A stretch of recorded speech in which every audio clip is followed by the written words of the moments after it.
What's up, pinheads? Welcome back to PsychoPinion, the place where we break down the things that go bump in the night. Now, tonight, I'm going to do something a little different. I'm sure you've seen all those horror posts all over social media. You know, those question horror memes. I see them all the time in a lot of the groups I'm in on Facebook and stuff like that. You know, the pick three to protect you, etc. Who's the most evil? Choose your final girl. All those questions. Well, tonight I'm going to go ahead and address some of those memes and give you the PsychoPinion answers to those questions, or at least my answers to those questions. Everybody's got opinions, so tonight we're answering them. Let's get into it. So first, we have what is not a horror movie but should be.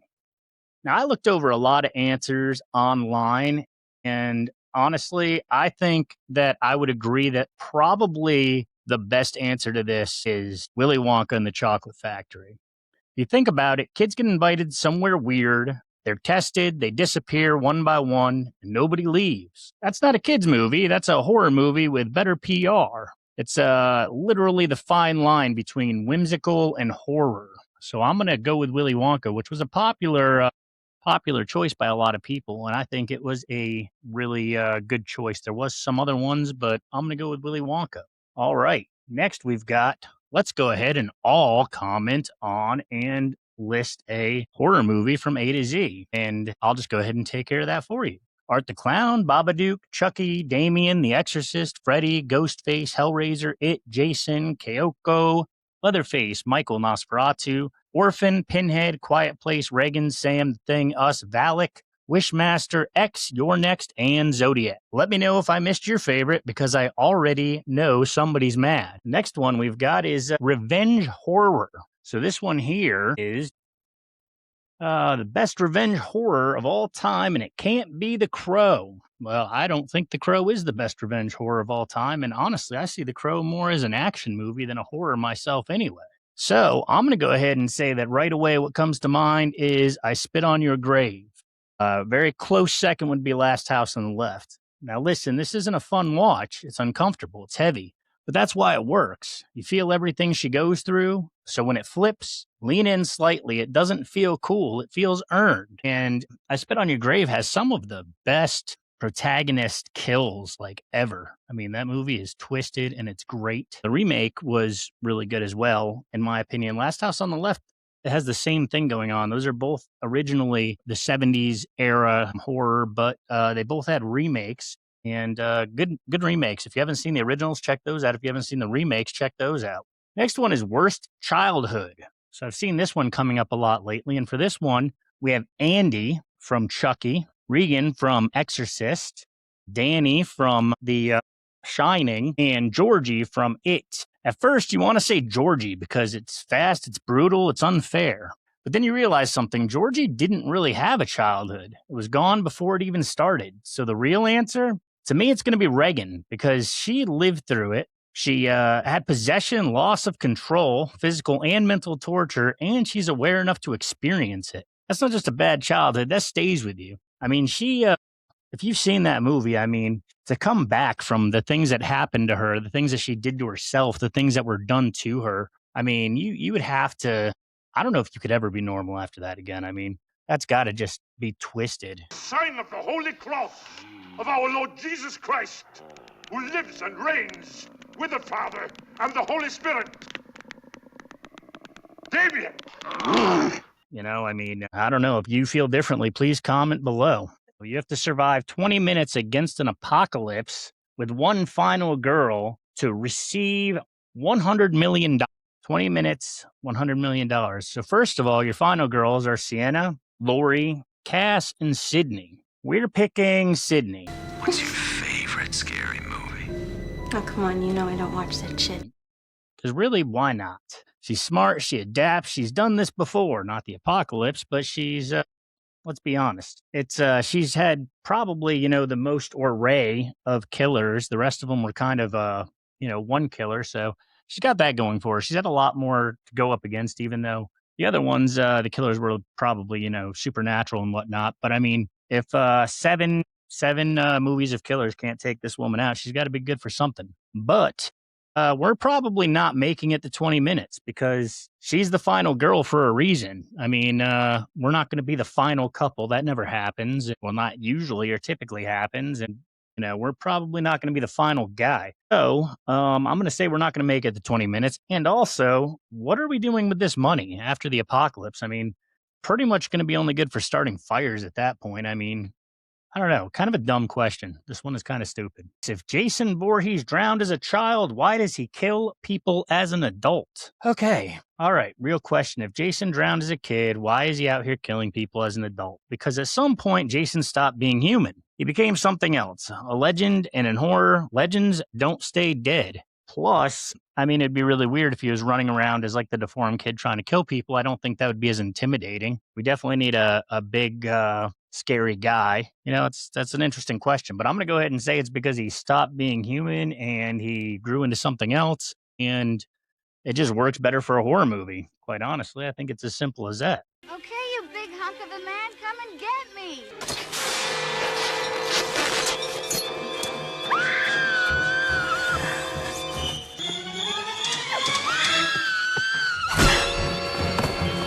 So now we're going to go to the most evil kid. There's a lot of bad ones. We've got Henry from The Good Son. We've got Junior from Problem Child. We've got Hob, Damien, Isaac, Esther, Mikey, Gage, and Rhoda. So, first of all, I'm going to go ahead and say that this question's kind of bullshit because Esther is not a child. As we find out at the end of the movie, she is in the movie The Orphan. As you find out, she's like 30 or something like that. She just has this rare condition where she looks like a child. So, I'm going to go ahead and automatically take her out. Isaac was kind of cool, but he really kind of got like a bitch ending, if you ask me. Mikey, we covered that one time on this show. Liza had us watch that, and that movie was corny, and that kid kind of sucked. Gage, I don't think Gage was really necessarily a bad, he wasn't bad. He was buried, he died, he was buried in the pet cemetery, and he came back evil, but I mean, it's not like he was like an evil kid. So,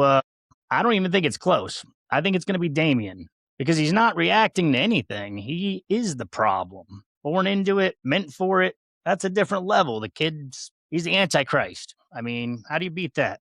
Easy one. All right, let's see. This one here, we are going to pick a row to protect us. So this one here, we have a Leatherface, Patrick Bateman, Pearl, Freddy. That is one row.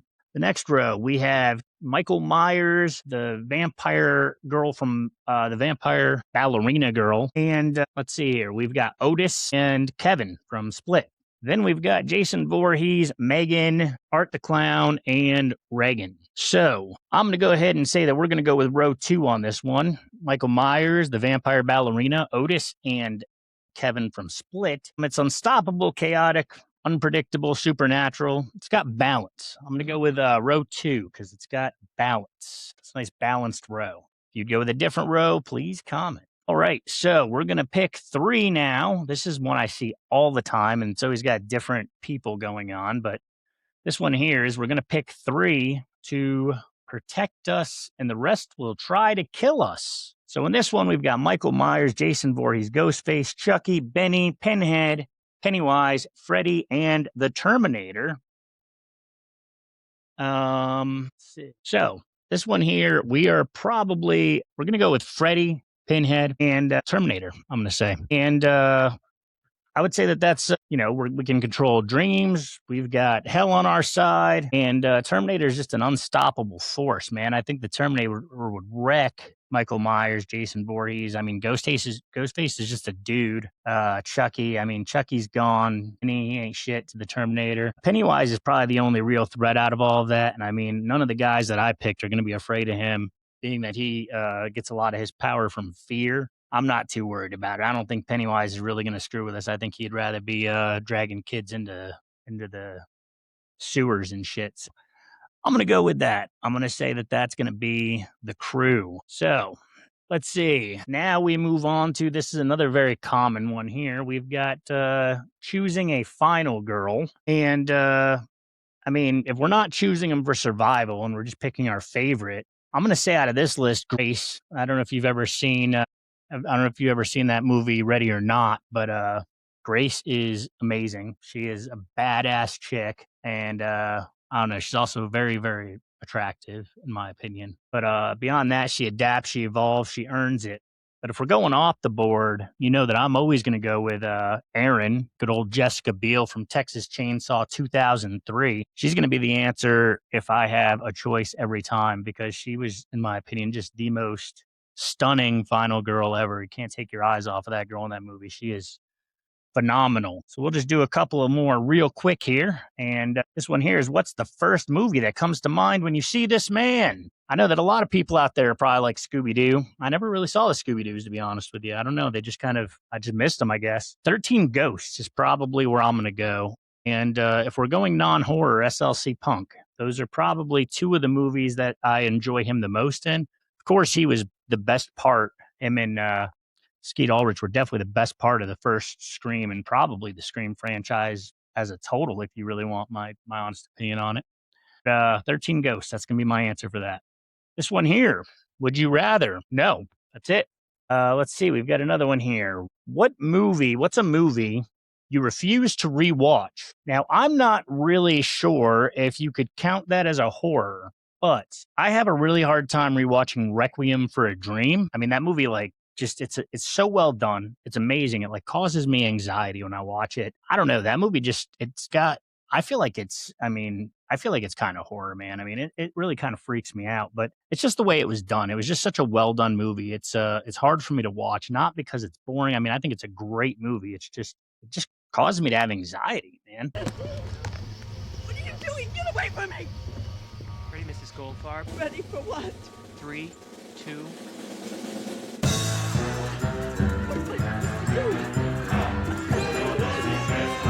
If you have one that's hard for you to watch, please comment. I would love to know who else, what other people are thinking about that. What movies are hard to watch for you? What did I get right? What did I get wrong? Drop your answers in the comments because if you didn't pick Aaron from Texas Chainsaw 2003 or 13 Ghosts or any of the ones that I picked, I would love to know what you did. So, I mean, I don't know. We need to talk. Let's talk about this. These things come up all the time. I'm sure you've got answers. Let's see where we're at. Like, subscribe, and stick around because here on PsychoPinion, we don't just watch horror, we break it down. See you soon.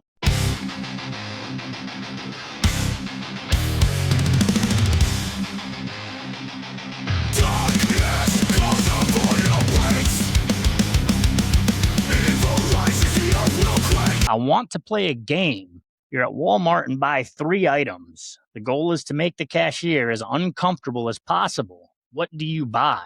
50 Shades of Grey, 50 Shades Darker, and a tub of Vaseline. Again, the tub of Vaseline, you're not going to find that much Vaseline. I mean, we didn't say Costco, man. If you're at Costco, you might be able to find like a tub-sized jar of Vaseline, but you're not going to find that at Walmart. That's many items. This is one of my all-time favorites, though. Like, it's just one thing. Dude's like Nickelback CD, and that's hilarious to me. Like, if I was a cashier, I'd be like, what? Why are you buying this? This one is great. I don't know why, but this is just, I don't know, maybe it's just my sense of humor, but I think this one's really funny. 3 grapes individually bagged. Imagine if you were up there and just somebody brought up 3 grapes individually bagged. That'd be fucking weird. Petrol, he must be British. Petrol, glass bottles, and rags. So we're just making Molotov cocktails. That's not. An axe, baby pig, and lube. I don't know. This is from the same guy, I think. And I don't know if they have Walmarts in England, but if they do and they sell baby pigs, like that's fucking wild.